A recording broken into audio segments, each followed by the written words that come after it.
کہ کیوں چھپایا گیا، یہ آنے والے ایپیسوڈ ہمیں بتائیں گے۔ اس کے ساتھ سوال یہ اٹھتا ہے،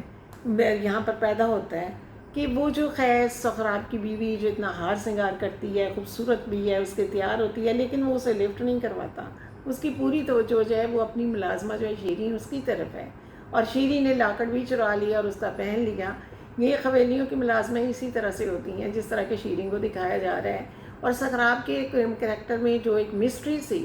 شروع سے دکھائی دے رہی ہے، اس کا کھڑی ہونا، اس کی باڈی لینگویج، تو پہلے بتاتے ہیں کہ سم تھنگ از رانگ، کہ کچھ نہ کچھ یہاں پہ راز ہے۔ تو اب وہ ساتھ ساتھ انہیں ایسے لگتا ہے جیسے فارملی ساتھ کھڑے ہیں، اور وہ جو بی جان کے خوش فہمی ہے نا کہ سغراب کے ساتھ وہ اچھی رہی تو وہ بہت اچھا رہا، دوستوں کے ساتھ اچھی رہتی تو اچھا رہتا، تو ڈرامہ ہمیں یہ بھی میسج دے گا کہ ضروری نہیں جن کے ساتھ ہم بہت اچھے رہیں تو وہی ہے، وہ بھی ہمارے ساتھ جواباً بہت اچھے ہوں۔ تو اب وہ منظور نظر جو شیرین ہے وہ دائیں بائیں پھرتی رہتی ہے سہراب صاحب کی۔ اب سربلند پریشان بھی ہے، ٹینشن میں بھی ہو رہتا ہے۔ شہر بانو پھر ان ساری کفائیوں پریشانیوں سے تنگ آ کر اسے مشورہ بھی دیتی ہے کہ سہراب لالا سب کچھ سنبھال لیں گے، تو ہم شہر کو چلتے ہیں، میں تم اور بی جان، تو وہاں پر تم اپنی اسٹڈیز بھی کرنا، میں اپنی کروں گی، تم بے شک باہر کہیں ابراڈ چلے جانا، تاکہ یہ پریشانیاں تمہارے بس کی نہیں ہیں۔ لیکن وہ اسے انکار کر دیتا ہے، وہ کہتا ہے میں انصاف لیے بغیر یہاں سے کہیں نہیں جاؤں گا۔ ظاہر ہے اس نے اپنے بھائی کا قاتل بھی تلاش کرنا ہے، اور اسے اپنے دوست مدثر کا قاتل بھی تلاش کرنا ہے۔ اس وقت سربلند نہیں جانتا تھا کہ آج رات جو شہربانوں سے وہ باتیں کر رہے، اور شہربانوں تھوڑی خفا ہو کے باہر نکل گئی، لان میں بیٹھی اداس سی۔ پھر وہ ایک ملازمہ کو ایک طرف جاتے دیکھ کر حیران ہو کر اس کا تعاقب کرنے لگی، تعاقب کرتے کرتے جہاں تک جا پہنچی حجرے کے دروازے پہ، تو وہاں اس نے جو کچھ سنا، اگر شہربانو اتنی جذباتی، اتنی ایموشنل نہ ہوتی، کچھ سمجھدار ہوتی، میچور ہوتی، تو اس قسم کی باتیں سننے کے بعد تو اسے ڈور کھول کے اندر جانا ہی نہیں چاہیے تھا۔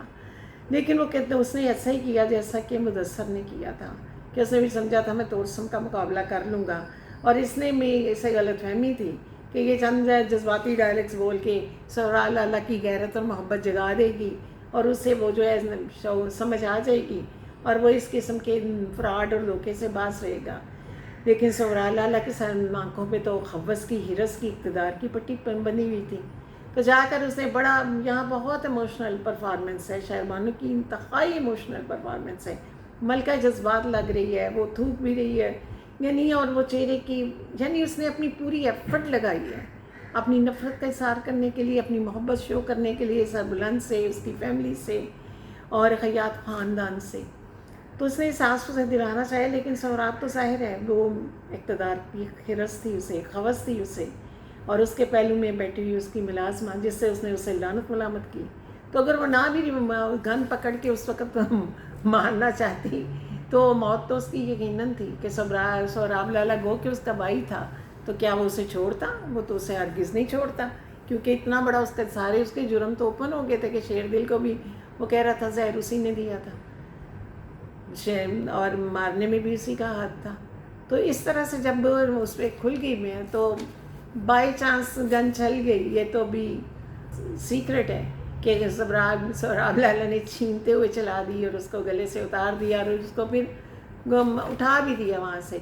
ملازمہ نے باری لا کے دے دی، کیسے دے کے ثبوت بنائے گے جی؟ باغ میں وہ رو رہی تھی، بی جان کو بھی بتایا گیا اور سربلند کو بھی، کہ تمہاری پوچھا گیا کہ تم نے اسے کیا کہا تھا، وہ اداس تھی، پریشان تھی۔ پھر اس کا بھی ڈھونڈنے سربلند نکلا تو ایک جگہ سے اس کا خون آلود دوپٹہ بھی مل گیا جہاں سہراب لالا نے اسے کہیں ٹھکانے لگا دیا ہے۔ تو اس طرح سے یہاں پر یہ بھی بہت خوبصورت منظر دکھایا گیا، جس وقت شہربانو وہاں تکلیف میں تھی، اس کی زندگی موت کی سرحد پہ وہ کھڑی تھی، تو سربلند اپنی نیند میں بھی تکلیف اس کے چہرے سے شو ہو رہی تھی کہ وہ اپسیٹ تھا، وہ پریشان تھا اس وقت گہری نیند میں بھی۔ تو اس طرح سے دیکھیں یہ ڈرامہ زنجیریں اپنی ایک خوبصورت ڈائریکشن کے ساتھ، سینز اتنے اچھے ہیں، وہ اپنے ایریا بہت اچھا انہوں نے کور کیا ہے، بہت اچھا۔ یہ نہیں کہ یہ ڈرامہ زنجیریں محنت کی گئی ہے، محنت نظر آتی ہے، سٹوری بھی بہت سٹرانگ ہے، اور اس میں باقاعدہ نیکسٹ کہ آگے کیا ہوگا اس کا انتظار بھی رہتا ہے۔ تو یہ نہیں کہ آڈینس جو ہے وہ سمجھتی جائے اچھا بھی آگے یہ ہوگا، آگے چلے، یہ اندازہ لگانا تو تھا کہ شہربانوں کے ساتھ کچھ جو ہو سکتا ہے کہ ربیہ کو بھی پیچ اپ کہیں اس کا بھی کیے جانا ہے، لیکن اور جو اتار چڑھاؤ مدد نظر آ رہے ہیں، جس طرح وہ جو غفران مم ہے اس کا وہ ظاہر ہو گیا، وہ جو اس نے انہوں نے تو نہیں مارا تھا شیر دل کو، وہ تو خود اتنے زخمی ہیں. دیکھیں اتنی عرصے کے بعد وہ کتنا ٹائم گزر گیا شیر دل کو فوت ہوئے، اور جب وہ